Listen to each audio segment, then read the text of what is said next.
Hey, everybody, welcome to the Weekly Slant. I am Manila Chan. I want to welcome you to my inaugural episode. The Weekly Slant will cover mostly lifestyle and social topics important to the Asian American community, stuff seldom covered by the mainstream media. And you don't have to be Asian to watch. In fact, I encourage all those who aren't Asian American to stick around and hear what members of this community think about various issues.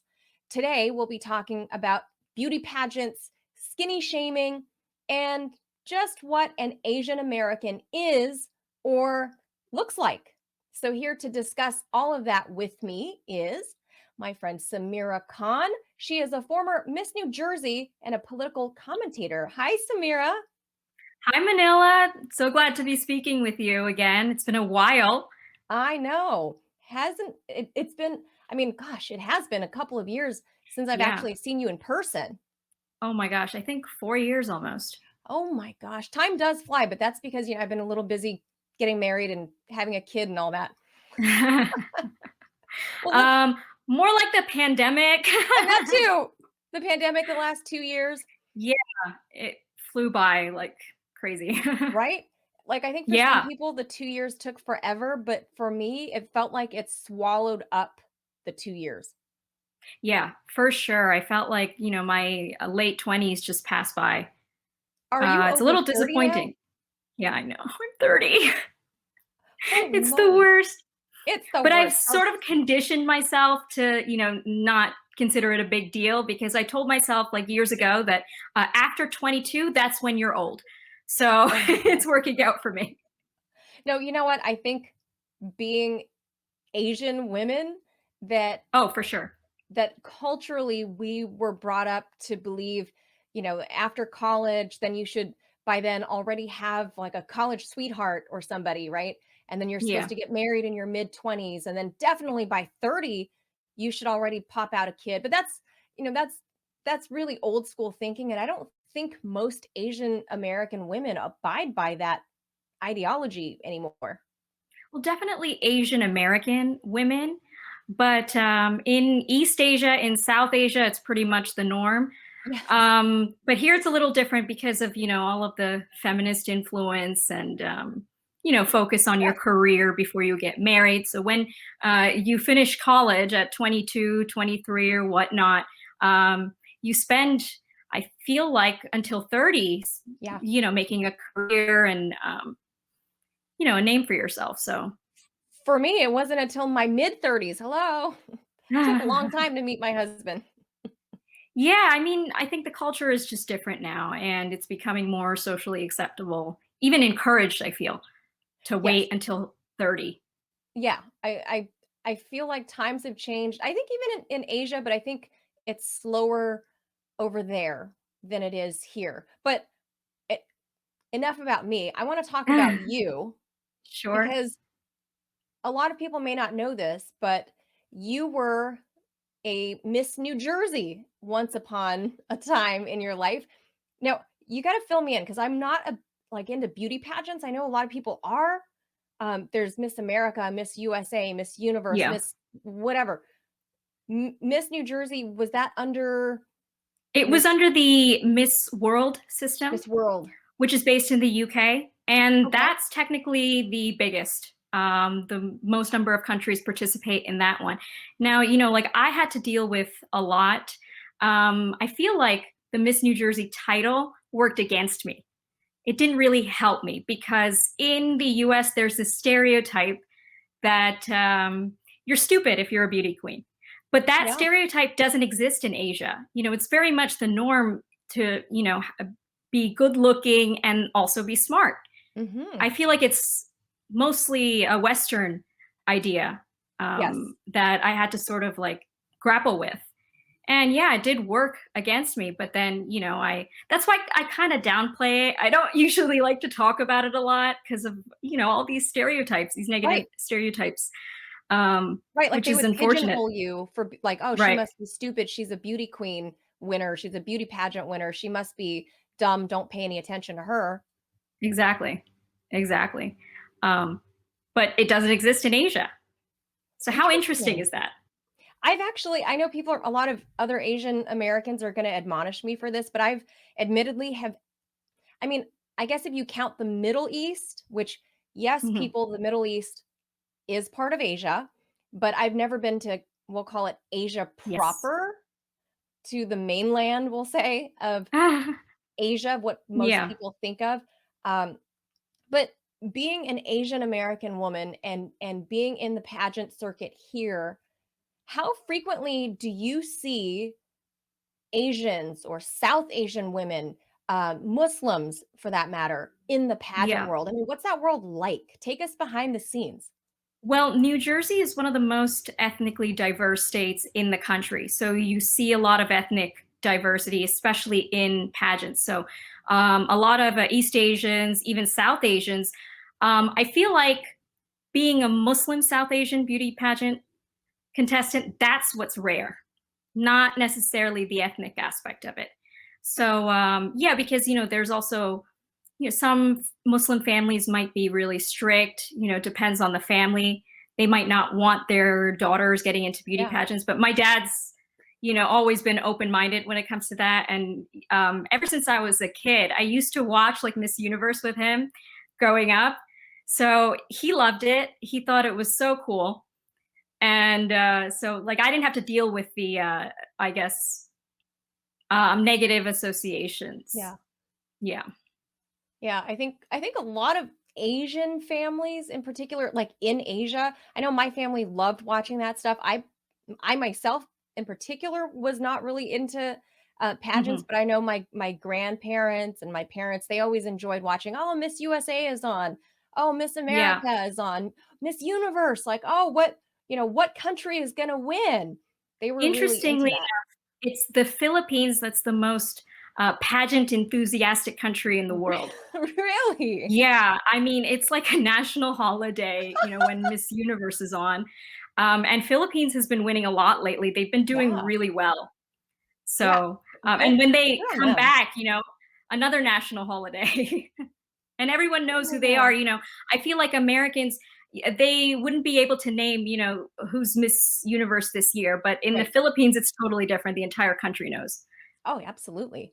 I think Yeah. I think more and more here, they really only focus on domestic stuff, so I think, they know who Hmm. probably Miss America is, but Yeah, outside and of I that. mean, there's so many negative stereotypes associated with pageantry here in the US. It's not appreciated like it was prior to the 90s. I think Mhm. after the 2000s, 2010s came along, there's been, a lot of feminists basically saying, we shouldn't Yes. objectify women like this in pageantry. But Yes. there are so many other careers and other realms where women are objectified to the same extent. It's just feminists direct their anger towards pageantry for some reason. Right, I mean, didn't was I mean, I don't because I don't follow pageantry, um, Yeah. didn't one of the big pageants, Miss USA or Miss America, remove the swimsuit competition? Miss World did. Miss Miss World World removed did. the swimsuit competition because a lot of countries that wanted to compete, basically weren't comfortable with the idea of prancing around stage in a swimsuit, right? I mean, it wasn't uncomfortable for me. And thankfully, I do come from an open minded family, but for some countries, Yeah. they were very uncomfortable with it. And now Yeah. it's sort of like opened it up to a lot of different countries in the world. Yeah, So especially in that way, it's a good thing. yeah. But Yeah. yeah, I don't think Miss Universe has done it yet. They might do it, but we'll see what happens. Yeah, I certainly know a lot of men were only watching all the beauty pageants for that particular section, that segment. Now, Yeah. let's talk about this. Why does the world seem to forget that South Asians, we're talking Pakistani, Indian, Bangladeshi, and so on. I mean, I could lump everybody into the stand countries. They forget that they're Asian too. I mean, why is the term Asian presented as someone who looks Chinese or Japanese, East Korean? Asian, In other words, essentially. yes, East Asian only. Well, in the US context, there was a lot of immigration from East Asian countries, and that turned out to shape the idea of what Asian is. So there were also like high levels of interaction with East Asia. So that was the only form of Asian culture that we got here. Now, in the UK, it's completely different. When you hear the Hmm. word Asian, it means South Asian because the Oh, UK colonized pretty much all of South that's Asia, true. and there was a lot of immigration from South Asia. So we have two different conceptions of what is Asian. That's a good point. You're right because Yeah, of the UK imperialism across South Asia. So now that I think, I haven't thought about that, but you're right yeah, because when I go to Europe or specifically in the UK, yeah, when they say Asian, they're talking about Indian, Pakistani, yeah. Bangladeshi, and whereas here in the US, they've kind of reduced Asian culture or Asian people to being the cultures that use chopsticks, essentially. Right. I do think it's changing now because, I mean, when I do the census every 10 years, I basically click Asian. So, I mean, there's Yeah, nothing else. I'm either white, I'm not white, I'm right. either black, Latino, or like Asian. That's it. There's nothing else. So I always check the Asian box, and things are changing. We're now referring to the Middle East as West Asia. Well, I mean, it's So part of Asia. Most people don't yeah, realize this on a map, but exactly. Asia is pretty damn big. Huge. I think over half of Russia is in Asia. Yes, Like no one thinks of Russia as Asian either. yes. So Well, I mean, it's massive. when you go to, like, basically, if you split Russia in half, everything to the right, they look Yeah, more like me. yeah. I mean, I've seen that. I went to Moscow and I saw so many different ethnicities, 200 different ethnicities in Russia. So you can see how ethnically diverse they are. And I think people here also have this misconception that Russians are of one race, one Yes, ethnicity. that's true. So there are a lot of misconceptions associated with it. West Asia includes everything from half of Turkey to Yep. Iran, Mhm. Yep. and then Yes, Persians are from Asians. right. Exactly. Persians or Asians. I think Shahs of Sunset. That's I think the first reality show we got that That's true. showed off, Asian culture.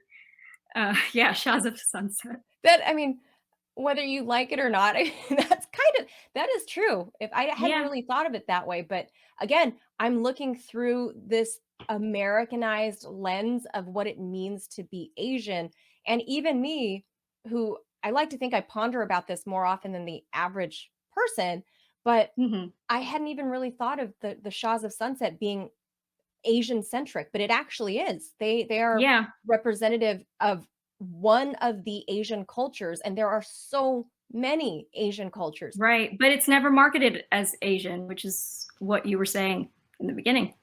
Yeah, So, I mean, you have a bunch of other shows like Shahs of Sunset, but Shahs of Sunset was one of the first, right? It came out, I think, in 2012, so yeah, big 10 years ago. breakthrough.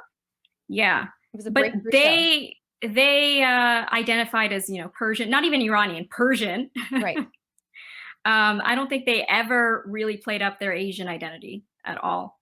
I don't think that was their choice. So Yeah, true. I'm True. pretty sure it was the network. But that's the Yeah. problem. That is the Hmm. problem, is that it's when you are looking at it from a big company or network perspective, these big networks want to present it in a certain angle or a certain light, and they really fall short of giving us the full context of what this culture is. And in this Hmm. case, yes, Persian, but they are also a tiny part of the greater Asian culture. And again, Yeah. being Asian doesn't mean you use chopsticks and eat white rice. That is the stereotype. Right. Asians cover, I mean, we are one third of the world's population. So Yeah. It's that's a massive. lot of people. A lot of people. Um, would you consider, there's that show on Bravo, I think it's Indian centric. It's kind of like Shahs of Sunset, but with a bunch of Indians. I forgot the name of the show, but that's also an example of another Asian centric show. I have Um, not seen and it. then there's an East Asian one. So there's a bunch of different shows coming out now to make up for the lack of Asian representation back in the day. So it's kind of like overcompensation, really. I feel like it's coming off a little try hard and cringe. Oh, yeah. I don't know why, but they're just going out of their way to do it now. Well, And I'll tell you why, but I want to go back to the South Asian part before I forget because right. nobody covers South Asian news, and you being a South Asian woman Yeah, and a political commentator outside of being a right. beauty queen, you got to tell me what just happened with Imran Khan. I thought he was wildly popular in Pakistan, and then, he was like this populist leader, but now he says he was removed from office in a bloodless coup. What happened to Imran Khan? Obviously the, Um, legendary cricketer. yeah. He's kind of like the Pakistani Trump in terms of not necessarily necessarily policy, but definitely in terms of a persona. He became popular as a right wing sort of populist leader. Most of his support was in Pakistan, but he also did have a lot of diaspora support. But his allegation is that the U.S. conspired to remove him using the opposition parties. And then he cites a letter from, I guess, the US State Department as evidence, but he has not released that letter yet. So we're not sure what's going on. But there were actual, like, legitimate grievances among Pakistanis because of all of the economic crises Mhm. that came about after, Imran Khan went to the IMF and took all those loans and etc. So yeah, there were legitimate grievances, and he was removed, Okay. but we have not seen, evidence of his Right. allegation yet. So Okay, I that's don't wanna exactly turn what this happened. political. I didn't wanna turn Yeah, this political. I just wanted yeah. to ask I mean, it's before I important forget. because Imran Khan is a cultural figure, right? Because he is Yes, a cricketer, so it right. makes He was sense. I would argue, and not that I followed cricket, but I would argue that he's probably the all-time most world famous cricketer ever.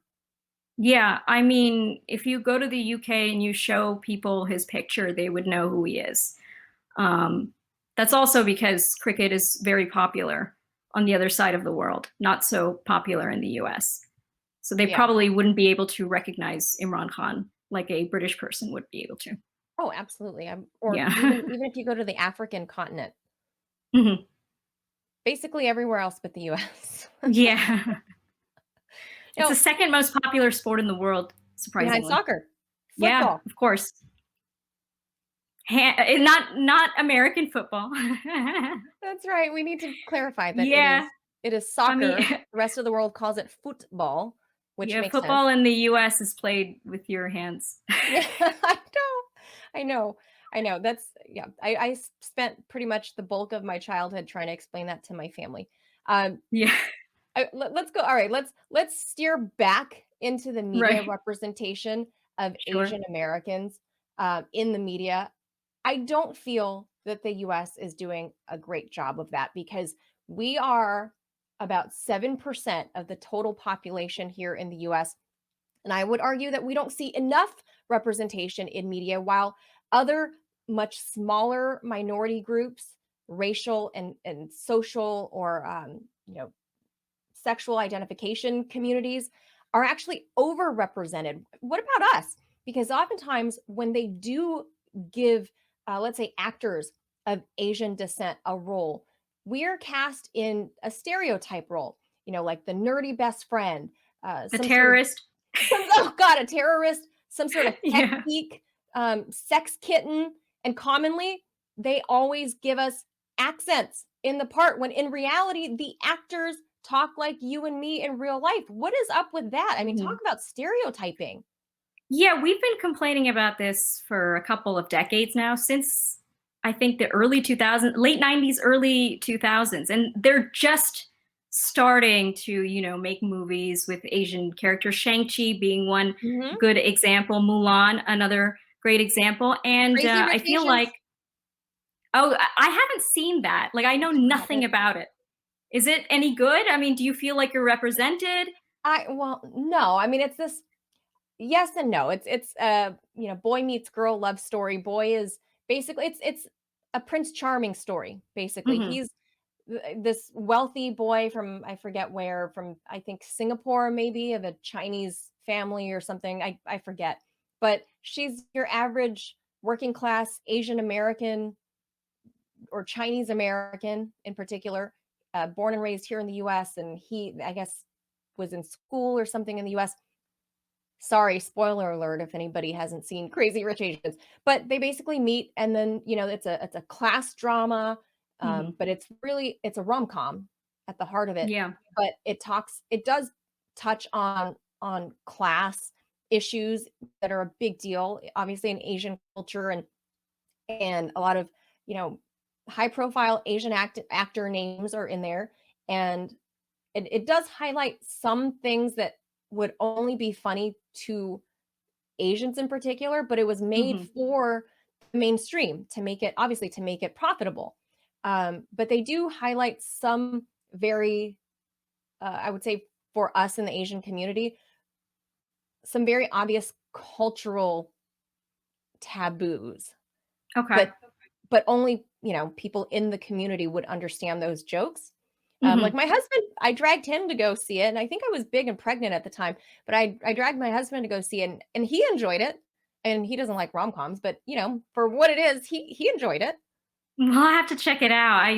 Like I said, I know nothing about it, but to answer your question, Shang-Chi is a really good example.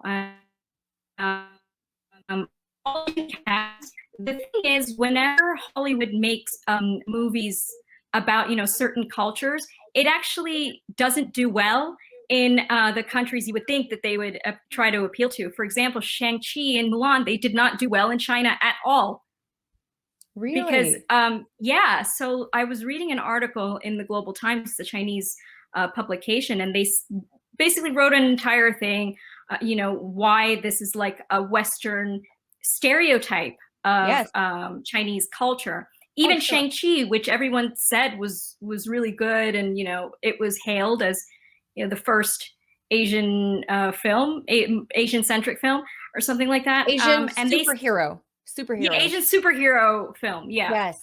Um, but in that article, they said that the movie was like Chinese food in the US. It's nothing like actual Chinese food, but like to pander and to appeal to the Asian American community in the US. So Oh, I think that totally. was an apt description.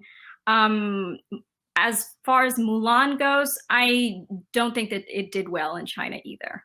But people here liked it. I know. I Yeah. know, and they're missing out on a huge market if they don't, do better at appealing to, we'll call it the mainland, to the motherland back in Asia. And these are Disney Marvel films, right? Like Yeah. I know they've at least here stateside, the actors have gotten a lot of flack for, um, as people say here, bending the knee or cowing down to the Chinese government. But at the end of the day, let's face it, the 21st century belongs to Asia. Yeah. For real. I do remember the actor, the guy who played Shang-Chi, he's made some negative comments about, I believe it was the Chinese government or Chinese culture in the past, and that's why a lot of Chinese people were upset. The Mm. director of Eternals is also Asian, and she's made negative comments about China, which is why a lot of people in China were upset about it. And, you know, it makes you think, are they doing this? Are they trying to appeal to the Asian American community, Hollywood, um, for a different agenda? Do they have ulterior motives? Because I'll Right. give you another example. In Shaws of Sunset, they would use that to bash Iran constantly when the U.S. wanted to wage war on Iran. And now, Admittedly, I like, never really watched it, so I don't know. yeah, and now all of these Asian-centric films, they have some sort of scandal where they're demonizing China. Well, I mean, Something to think about. it I gotta go and look at some. I mean, again, I don't follow enough lifestyle stuff, so I'm really when I do these upcoming episodes, I'm literally going to be using my guests to explain to me what's happening because I don't Yeah, follow lifestyle stuff. So I don't really know what's happening out there. I mean, I live in a world of politics and foreign policy and this and I lifestyle think stuff. this is linked to foreign policy. That's Yes. the, connection I'm making because how can that be just a coincidence? No, it's not because it's Yeah, for the past 100 years since film uh, was audible, there was always a use. I mean, all the way back to, fighting the Nazis. right. Films were used as soft propaganda, even if it Yeah, wasn't outright, but they were obviously very outright propaganda films that were made back in the day, very pro-America, very anti everybody else. mhm, You name it, it was anti everybody else. But nowadays, you got to be more subtle because you can't really just go out there and be like, oh, we're going to go kill some Nazis or SS men. You can't right, really go out there and do that. right. And it's fascinating, isn't it? Yeah. The media and celebrities have been used for a long time to fight propaganda wars. We'll call Yeah, it that. Angelina Right? It's Jolie off is color. apparently in Ukraine right now. So, Oh, yeah, interesting. I saw a video on Twitter today. And then there are also a lot of other celebrities Yes. expressing support for Ukraine. And just a coincidence, right? They're doing this Right. out of out of genuine concern. Right. The US government is totally not involved. That's why if people ever thought that there was a disconnect between Hollywood and Washington, Mhm. wrong. Way Well, wrong. there's an article in Mint Press, and they I don't remember the details, but they discussed how the U.S. government was heavily involved in, Hollywood and Oh film yeah. production. So Oh yeah, yeah. You soft you can power, go way back. 1940s, 1950s, all the propaganda pro-US for whatever case. It could be anti-Japanese, it could be yeah, anti-Germans, it could be anti-Russian. The US government, Washington has used Hollywood for decades and decades. So this is totally not new to me, but it's just not something I generally follow. So it's interesting to hear somebody that has been paying attention to it yeah. bring it I to my mean, I like attention. looking into the political angles of these lifestyle culture stories because Yeah, there always is a political angle, no matter what. I know. I don't But you feel like you wish you can escape it? yes, and that's what I watch MMA for. I was just going to ask you about that because I literally Yeah. okay, I was always flabbergasted that you love MMA. Like, I enjoy watching it, sure, like, as a I'm casual obsessed viewer. with it. I know you are, you know all the athletes, like, tell me something, are we starting to see, like, a small number of Asian MMA fighters enter the Octagon? I mean, it doesn't seem like there's a whole lot, but are there any? Not necessarily in the US, in the UFC, the Ultimate Fighting Championship owned by Dana White. But there are other fighting organizations, for example, One Championship, and I think that's based in Singapore. They have a lot of Okay. Asian fighters. But in the US, there are a lot of East Asian fighters, not necessarily, South Asian. But yeah, MMA is so much fun. I started to follow it closely when I wanted to escape from politics. Like that was my focus. I was like, I need a break. And I loved it. And I still do. Now I feel like I'm so busy with the Russia Ukraine war that I've stopped following it as closely for the past month or two. But I'm obviously going to go back and get more into it. But yeah, MMA is also interesting because it's the only sport that is resisting woke culture. which has Interesting. infected every single sport That is in the true. US, especially. Yeah. Because Joe Rogan is MMA, right? Yeah, yeah, And if you remember, I think it was February and March, there was this massive effort to remove his podcast from Spotify, Joe Rogan. yep, I And remember. there was a lot of backlash from the MMA community. They supported him 100%. And I think that had a lot to do with why he wasn't, you know, ousted, let's just say. Well, you can't really cancel Joe Rogan when he's got 20 million followers and eyes and ears, Yeah. right? Like when he's like quadrupling the numbers of CNN. I don't Hmm. think he's uncancelable. I know Yeah. that's not a word, but uncancelable.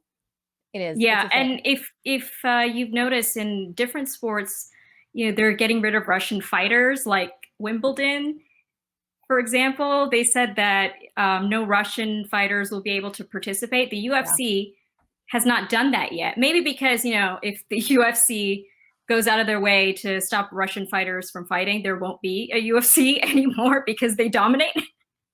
Yes, and all, like you said, Yeah. a vast number of Russians are actually Asian also. So Yeah.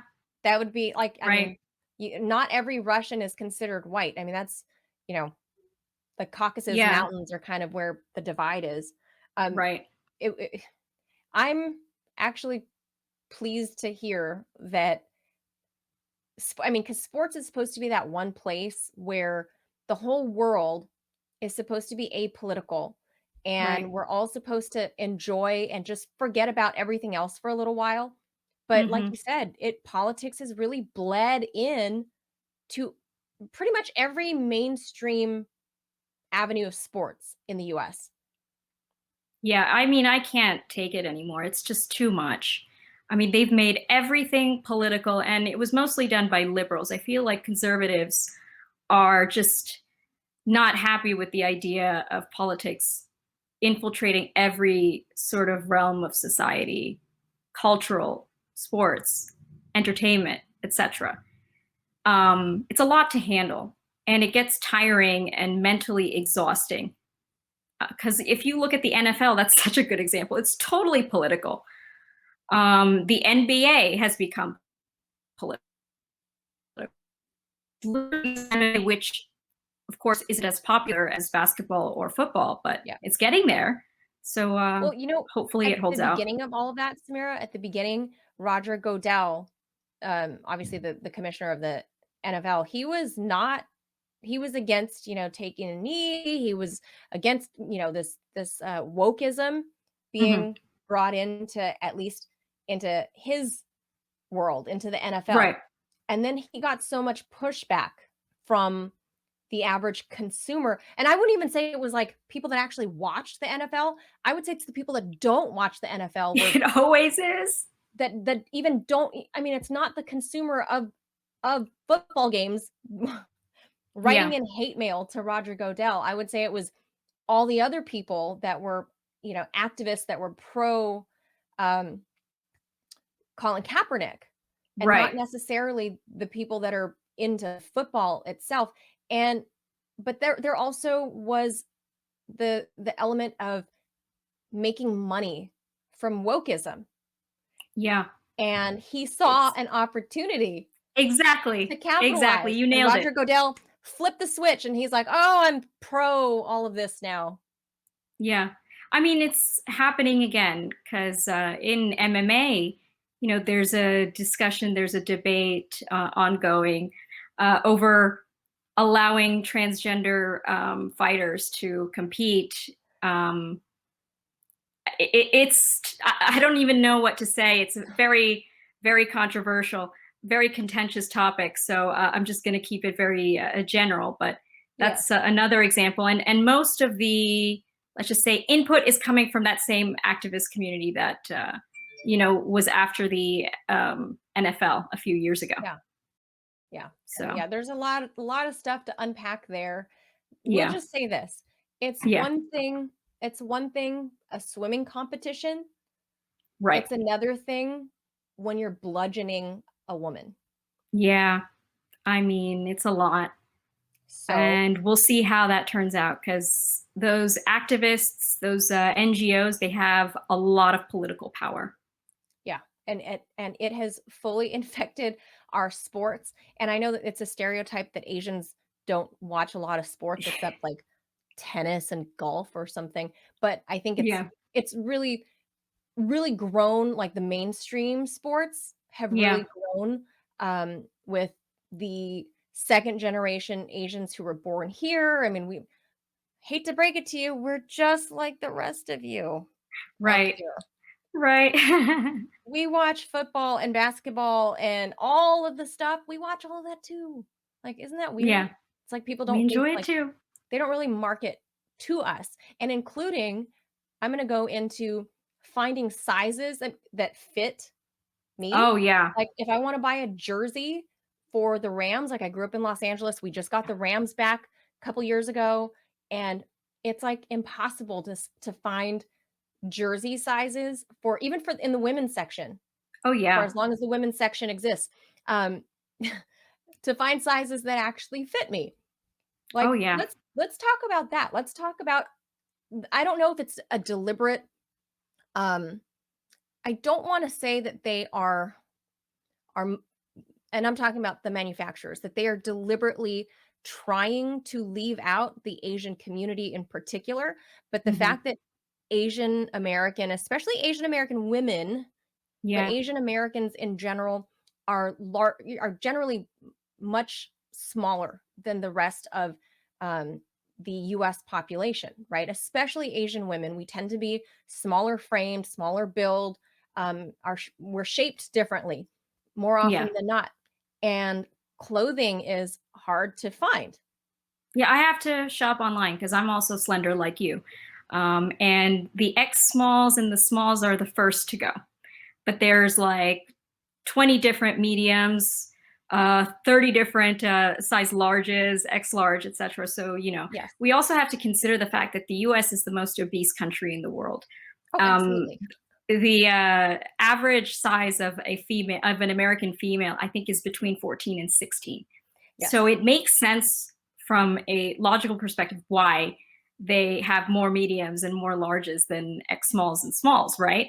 But I mean, it's very, very difficult for people like us. And I don't know what the solution is because I don't see the American diet changing anytime soon. I feel like it's only going to, I think that the American people are going to get fatter and fatter, unfortunately. Well, Um, unfortunately, yes, that's the yeah. trend. The weight, I believe, like when they do all these surveys and polls over the years, if you look at them from the Right. NIH, the NIH will show Mhm. you that from decade to decade, there's like X amount of pounds that are gained and Wow. stacked on top of the previous decade, on top of the previous decade. But the portions of food have gone up. You look at the Mhm. average size of a martini in the 1950s, like the I Love Lucy days, to the size of Mhm. a martini now, Yeah. it's like double the size. And that is your standard martini. The martini glasses, now dwarf the martini glasses from the 1950s. So that has a lot to do with it, obviously. But I think this is Sure. accidental discrimination by the Yeah. fashion world. And it's almost like we've seen the fashion world, magazines, advertising companies very much and I think it's a great thing that they're saying, yes, like love your body, love whatever, embracing all different sizes. But it's Mhm. like it's almost like the reverse though when you're in real life. This isn't an advertising company. In real life, how many times, Samira, have you been told growing up? Because I heard it a lot. You're too skinny. You should eat a All burrito. the time, all You're the too time. skinny. Because I think, being voluptuous is considered healthy and fit, which is just wrong, right? And being skinny is seen as being unhealthy. I guess in my culture, in South Asian culture, that's the case. And it was so annoying growing up. But then I guess socially it wasn't a thing because that was when skinny bodies, that was the beauty standard, right? And then around the late 2000s, when the recession happened, when Kim Kardashian grew popular, Ooh, it completely changed.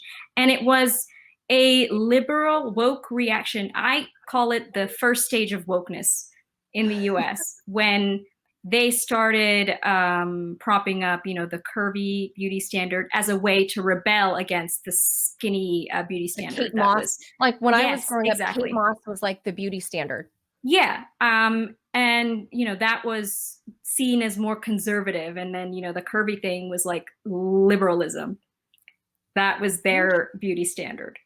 So, and that stayed for a long time, like late 2000s was when Kim Kardashian became popular. And then that aesthetic was popular throughout the 2010s, even into the 2020s. It's still popular, but now, what's so funny is that back then it was considered the healthy alternative to, the skinny ideal. And now Sure. there's like a study that just came out like a few months ago that said, hey, actually, the Kate Moss slender body type is actually less problematic and healthier than the curvy Kim Kardashian aesthetic.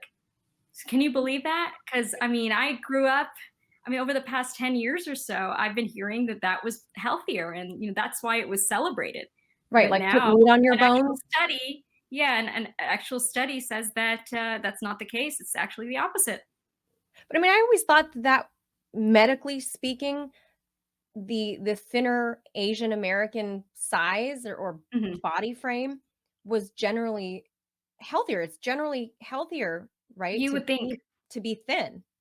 Yeah, I think it was just like the few cases of anorexia and bulimia in Sure, the fashion industry sure. were hyper exaggerated and then used to build that, That case. anti skinny sentiment back in the day. Yeah. Um, And for many Asian American women like you and I, like, it's yeah. hard to gain weight.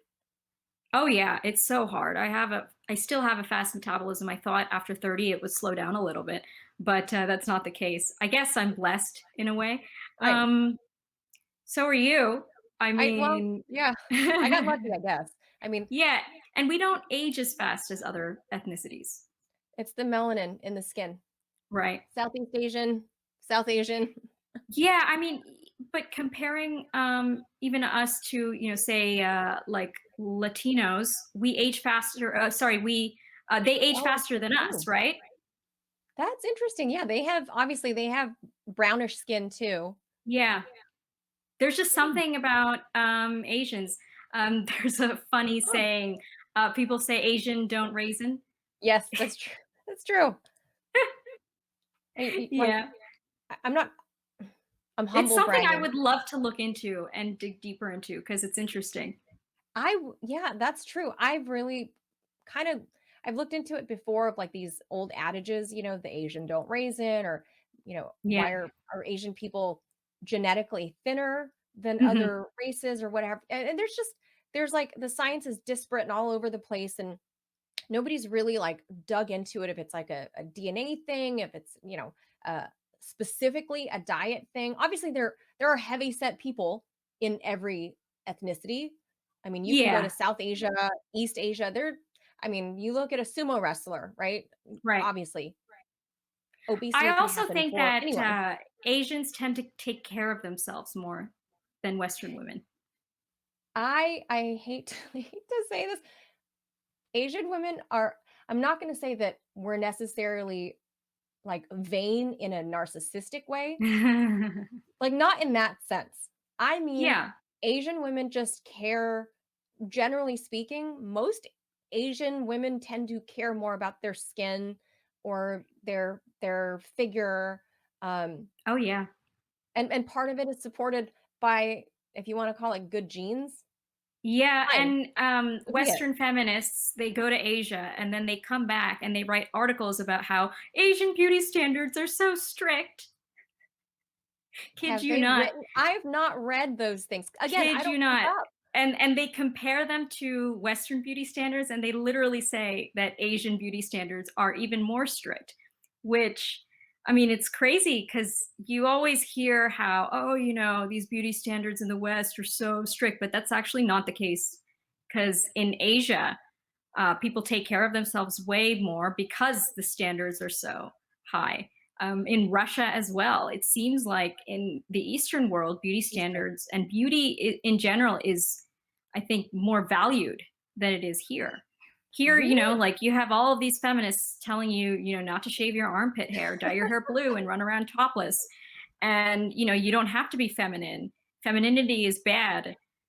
So, Who like, we've been hearing says that for a that? couple decades now. So, when that happens, I mean, obviously it's going to change what the idea of beauty is and, basically lower the standards. So it seems different now because the standards have been lowered. Um, That's a good point. I mean, um, for me, like I don't know about your family, like I'm the first American born in my family. My parents were immigrants. So I was held to the Eastern standard, right? Like mhm. the standard from the motherland, if you will. Yeah, That I was expected to look a certain way, be a certain size, achieve, a certain level of education and accomplishment and get married, and all that stuff. And yes, by many accounts, it could be liberating. We'll say that I can buck the trend. And yeah, I didn't become a doctor. I didn't become a lawyer. I became a journalist. I became, like a mhm. talking head on TV. But that was kind of getting away from what they wanted, but that's fine. And at the end of the day, I thought I'd buck that trend when I was younger. I thought I'd hate, I would resent what my grandmother taught me, and I would resent, these old, strict Asian upbringings.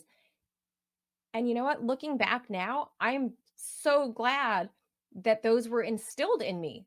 I'm so Right. glad that I care about Otherwise, you would myself. have fallen into, like the A woke trap. culture. I'm from California, so all that stuff Oh I gosh, yeah. I saw It's firsthand. not even as bad here on the East Coast, I feel, but in on the other side of the country, it's really, I mean, it's getting out of hand. But here's an example. Um, Go to Washington, D.C., and go to, say, Dubai. You've been there before. Look at the difference in beauty standards, right? Because I remember in Washington, D.C., when I would dress up for a night out, like other women, like feminists, would look at me, they'd give me a dirty look. They'd be like, why are you so feminine? That's how I felt. So we'd have to like dress down a bit. But Yes. then in Moscow or in any other city in the world, that's encouraged. In fact, like if you don't go out, properly with heels on and Right. wearing nice clothing, people will look at you in Moscow especially. But Right, like in in the East, DC, Asia yeah, in the East, not necessarily just Asia, but you East. can't wear pajamas to the grocery store in Moscow. Right, Like that's not going to right. happen. In the East, Yeah, like, when you're having dinner with your spouse or whatever, your husband, your friends, when you go out, you look glamorous. Like, I have girlfriends in Dubai, and they're always when they go out, they're glamorous looking because right. that's part of the femininity, but that's Eastern culture, right? Like, Yeah, it's okay to embrace femininity, and it's not exactly. admonished, and that's fine. Like, what In they used to say that term. the US, it is. You remember that term, Samira, the term, "shake what your mama gave you"? I That used to be remember it, but embraced like, here. yeah, It was in yeah, rap and songs. It now was embraced here back then, but now it's like, no, like, rebel. make yourself make yourself worse than what your mama gave you, and make sure Exactly. no people want to look at you. It seems like mediocrity has become the standard. Right, and that's And if you go above mediocrity, if you are glamorous, then that's shamed. right, and It's that is insane. very different in And it's Eastern very culture. new. It's a relatively new phenomenon, especially on the East Coast. In New York, I feel like it's a little different, but in DC, I definitely felt it. Like whenever I Oh, would yeah. dress up, the I think dirty looks. New York is still pretty glamorous, like, when you go Yeah, out, but definitely in DC, which is obviously the belly of the beast and where I am now. yeah, Oh my god, if you if you're if you're just, you're wearing a form-fitting dress and pumps, and not some, um, not some Kate Spade flats, right? Or Tory Burch right. flats is very popular here. Tory Burch flats and dressing borderline masculine with Yeah.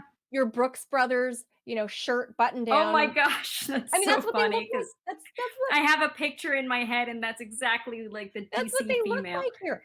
And, Yeah, sometimes I would leave, the studio after the show. I mean, obviously, this is when I was still single and before I became a mom, so I'd go out and have drinks with friends, and I'd be wearing whatever my studio clothes were because you're running out, for yeah, exactly. happy hour. So I'm wearing, some really popping colored dress, like let's say it's a bright red or, a bright electric blue and pumps, and I have hair and makeup done.